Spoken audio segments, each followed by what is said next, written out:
За миний хүүхдүүд хэдүүлээ ингээд аавынхаа төрсөн нутагт ирлээ шүү дээ. Аав.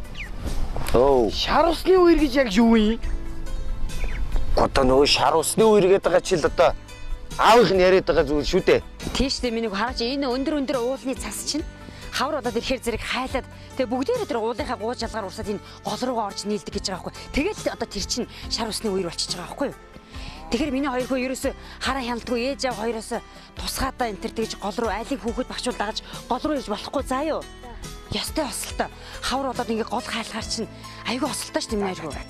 Дахиад муу ярлаад байдгийн зүгээр. Тэгээ хийлж өгөхгүй бол энэ хоёр чинь мэдэхгүй шүү дээ. Миний хоёр хүн нэг жоохон тоглол. Даа нэг хэсгүүдийг гэж хилээ гарга. За тэг. Хоноо өнжөө яваад ядарч байгаа байл гэдэг хүүхдлийн бас байна бас. Тийм ээ. Чи хад яваараа миний хоёр хөө.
Иргэд та бүхэн аял зугаалгаар явахдаа бага насны хүүхдийг голын эргээр хараа хяналтгүй орохгүй байх. Одоо дулааны үйлрэл эхэлж байгаадаа зөвлөн шар усны үер буух аюултгаас гол өмөрний төвшин гисэн. Тийм болохоор баталгаач зам гүүрээр гарч арх согтууруулах хундаа хэвлэхгүй байхыг та бүхэн зөвлөж байна.